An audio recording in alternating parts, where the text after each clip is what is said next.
Hello everybody and welcome to the Rishabh cricket centre. और करने वाले हैं बात इंग्लैंड वर्सेस इंडिया के जो अभी ये सीरीज ये टेस्ट मैचेस खत्म हुए हैं उस पूरी सीरीज की रिव्यू करने वाले हैं। मैं अकेला नहीं हूँ, मेरे साथ आदि हैं। स्वागत है, वेलकम बैक दोबारा से। आपको मैं पहले भी लेके आया था उसमें रील में मैंने डाला हुआ है चैनल पे, लेकिन अब पूरी वीडियो में इनके साथ चर्चा करने वाले हैं इस पूरी टेस्ट सीरीज की। कैसी टेस्ट सीरीज लगी है पूरी की पूरी, क्योंकि क्या कमाल का मतलब प्रदर्शन रहा है दोनों टीमों का। ये बहुत अच्छी टेस्ट सीरीज रही है और कोई भी टीम इसको मेरी नजरों में हारना डिजर्व ही नहीं करती थी। और ये जो ड्रॉ का रिजल्ट रहा, मैं इसलिए नहीं कह रहा हूँ कि भारत ने इसको 2-1 से पीछे होने के बाद ड्रॉ कराया है। तो भारत मतलब ड्रॉ इसीलिए क्योंकि दोनों कोई सी भी टीम भी हारना मेरे नजर में डिजर्व नहीं करती। मैं फिर से यही बात मतलब दोनों ने शानदार क्रिकेट खेला और दोनों अपॉर्चुनिटी मिस करती चली गई हैं, क्योंकि दोनों टीमों के पास मौका था सीरीज जीतने का। अगर हम पीछे मुड़ के देखते हैं, भारत के पास भी इंग्लैंड के पास भी।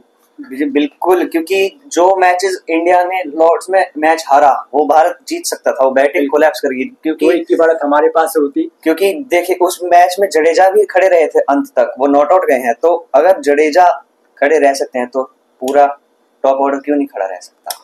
तो शुरुआत करते हैं पहले टेस्ट मैच से। या पहला टेस्ट मैच इंग्लैंड जीती 370 से ऊपर का जो लक्ष्य था उसको चेस कर दिया।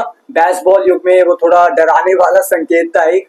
और कैसे देखते हैं पहले टेस्ट मैच में भारत की हार मेरी नजर में ये मैच हारने वाला था नहीं, क्योंकि टेस्ट मैच की चौथी पारी में अगर आप 370 चेस कर रहे हैं तो ये मतलब, और वो भी पांचवें दिन, तो मतलब बल्लेबाजी क्रम इंग्लैंड के ने कुछ कमाल ही किया है।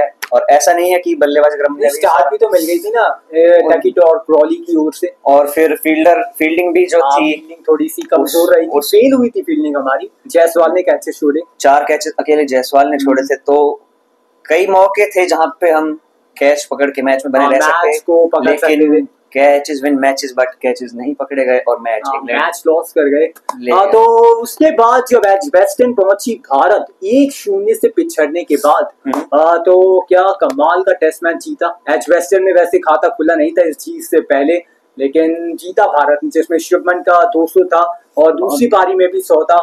और कमाल का वो मतलब हिस्टोरिक विन भारत के लिए।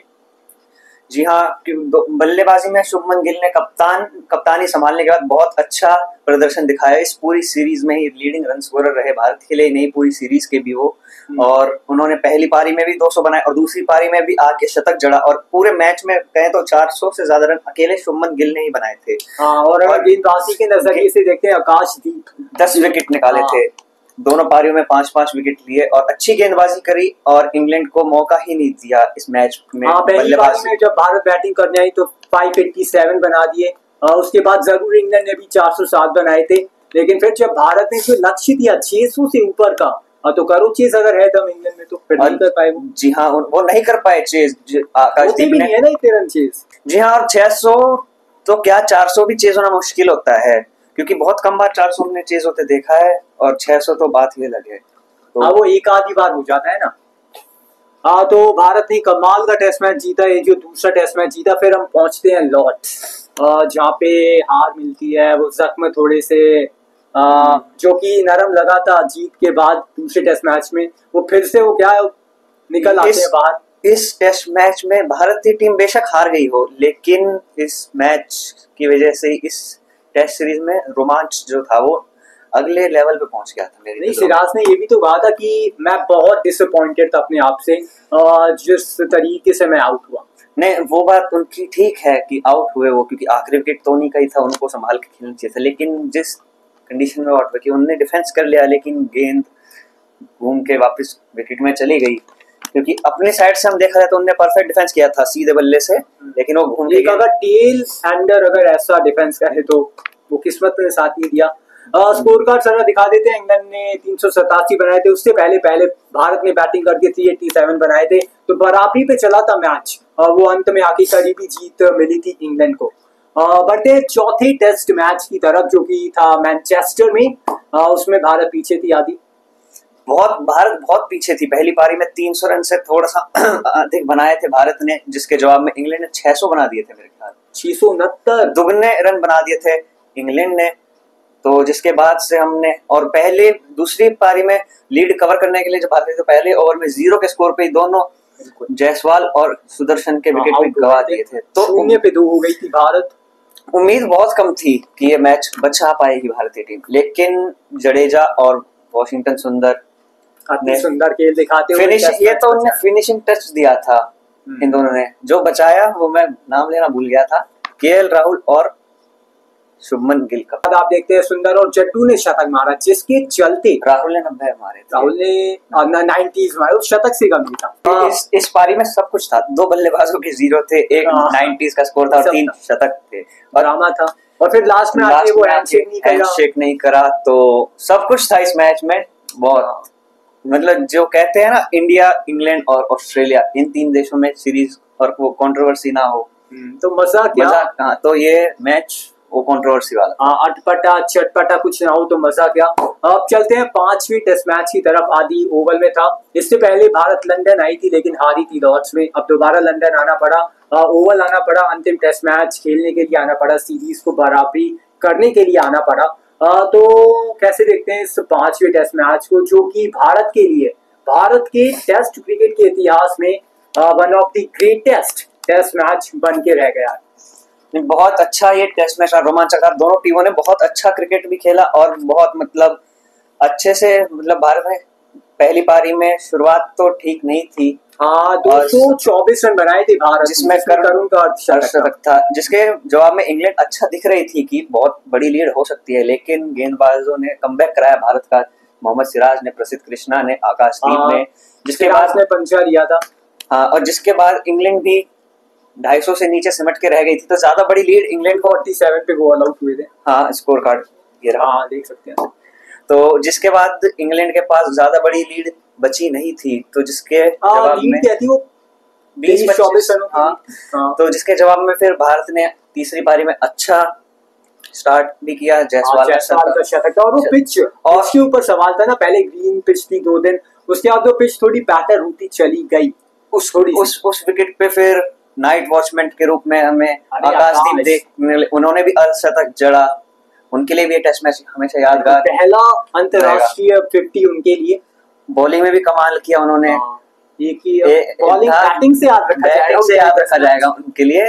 और बहुत मतलब बल्लेबाजों ने सही काम किया, जिस वजह से हमारे पास हमें 370 से ऊपर का लक्ष्य दे पाए इंग्लैंड को। वो जो दिया था हमने हेडिंगली में, वो थोड़ा डर लग रहा था क्योंकि 300 पे महज 3 आउट थे एक वक्त इंग्लैंड, और डे 4 के लंच के बाद, और क्योंकि रन भी कम थे, विकेट भी हाथ में थे, और टाइम तो पूरा था, अगला पूरा दिन था इंग्लैंड के पास कि अगर आराम से भी खेलेंगे तो आराम से चेज आउट कर सकते हैं इस टारगेट को। फिर एक वो कहते हैं ना मूवमेंट आता है जिसमें मैच बदल जाता है, जिसमें वो कहते हैं ना भारत मैच में पकड़ बनाता है।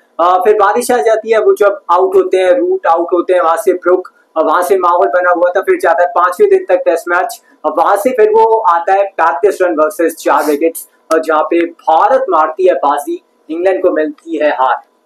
जी हाँ, लेकिन ये भी इतना आसान नहीं था जितना आपने बता दिया, 35 और 4, क्योंकि जो अंतिम विकेट था, क्योंकि जब एक विकेट जब रह जाता है तो, और रन भी 8 थे, 8-7 रन बचे थे, और वो जिस हिसाब से थे, वो सिर्फ बल्ला घुमा रहे थे कि बॉल अगर बैट पे लगेगी तो जाएगी, तो उनकी नजर में था कि बस, उनके पास कोई चारा भी नहीं था। वोक्स थे, वो क्या करते, वोक्स को विकेट के सामने ला नहीं सकते थे, क्योंकि वोक्स आते एक कंधा चोटिल है, तो वो पहली गेंद की वैसे करनी पड़ेगी, बिल्कुल करनी पड़ेगी। ये हमारे वैसे टॉप मोमेंट्स, जो कि क्रिस वोक्स और ऋषभ पंत, जिन्होंने चोटिल होने के बावजूद, ऋषभ पंत के यहाँ पे पैर में लग गई थी चोट, वो थोड़ा सा स्वेलिंग हुई थी उनके, वो उसके बावजूद बैटिंग करने उतरे। क्रिकेट जगत ने सराहना की ऋषभ पंत की, और आते हुए कुछ रन्स भी बनाए, और वहां से एक संघर्ष पूर्ण पारी रही थी उनकी ओर से। और फिर क्रिस वोक्स की भी सराहना, क्योंकि आप देख सकते हो ये विजुअल मतलब डराने वाला यार, क्योंकि आप आ रहे हो बैटिंग करने, मान लो अगर स्ट्राइक आ जाती तो कैसे खेलते यार, एक हाथ से बैटिंग कैसे करते, कोई गली क्रिकेट नहीं चल रहा है। 140-150 की स्पीड से गेंदबाजी होती है। जी हाँ, और मैं सराहना भी करना चाहूंगा क्योंकि क्रिस वोक्स ने अपने देश के लिए, कि अगर वो चाहते कि जिस हिसाब की उनकी इंजरी थी, वो चाहते तो नहीं, वो वैसे ईसीबी की ओर से एक ट्वीट किया गया था कि वो रूल आउट हो चुके हैं, लेकिन जब पता चला इंग्लैंड को यार जरूरत पड़ सकती है उनकी, तो उन्हें बुलाया गया कि आप आइए और थोड़ा उतरिए यार मैच में। जी हाँ, और वो आए भी और उन्होंने चोट से पहले अपने देश को रखा, जिसकी हमेशा हमें सराहना करनी चाहिए। वही तो हम बात करते हैं ना, विराट कोहली ने आईपीएल में जब टाके लगे हुए थे हाथ में तब क्या पारी खेली थी, तो ऐसे मोमेंट्स याद रह जाते हैं। ये भी उन्हीं मोमेंट्स में से एक है, काफी सालों तक इसकी बात की जाएगी, आगे भी सराहना की जाएगी क्रिस वोक्स की, कि टूटे कंधे के साथ, फ्रैक्चर्ड शोल्डर के साथ भी वो खेलने उतरे थे इंग्लैंड के लिए। और क्योंकि वो खेलने उतरे थे इसीलिए ये मैच इतना क्लोज जा पाया था, क्योंकि अगर वो नहीं आते तो 3 विकेट गिरने के बाद मैच खत्म हो जाता, इंडिया विन।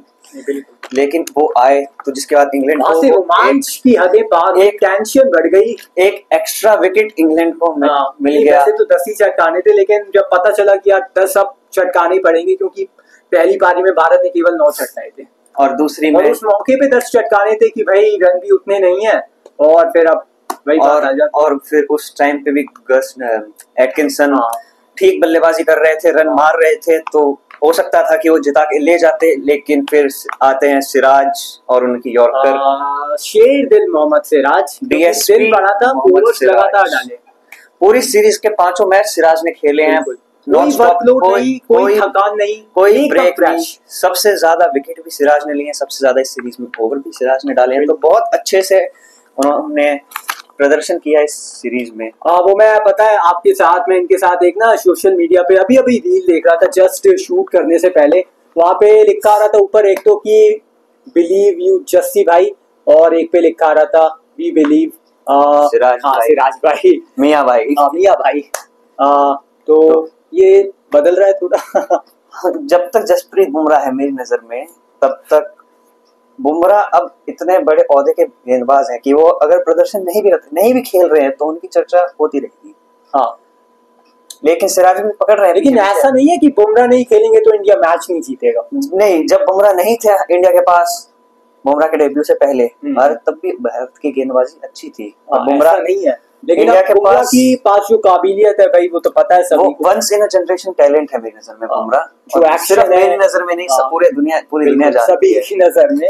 तो सभी के नजरिए से अगर हम बात करते हैं, आपका भी क्या नजरिया है, आप भी बताओ यार कमेंट करके, हम तो यहाँ बात कर ही रहे हैं। तो सीरीज की हमने बात करी है थोड़ा फटाफट, क्योंकि ना आदि को एक अर्जेंट कॉल आ गया है, तो इस वजह से इनको छोड़ना पड़ रहा है मुझे।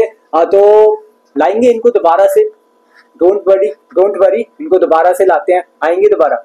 जी हाँ, अभी तो अर्जेंट कॉल आया है, इस वजह से जल्दी बात करनी पड़ रही है। तो फटाफट से अब मैं 3 या 4 मिनट लूंगा। जी। तो सीरीज को कैसे देखते हैं, क्योंकि कमाल की सीरीज, जब सीरीज शुरू हुई तो क्या हमने सोचा था कि ये रिजल्ट आएगा इस सीरीज का, और 5 के 5 टेस्ट मैच 5वें दिन तक गए। नहीं, टेस्ट मैच में कौन कहता है कि मजा नहीं आता, 5 टेस्ट कहते हैं कुछ लोग जिनको मजा नहीं आता है, लेकिन मुझे तो आता है।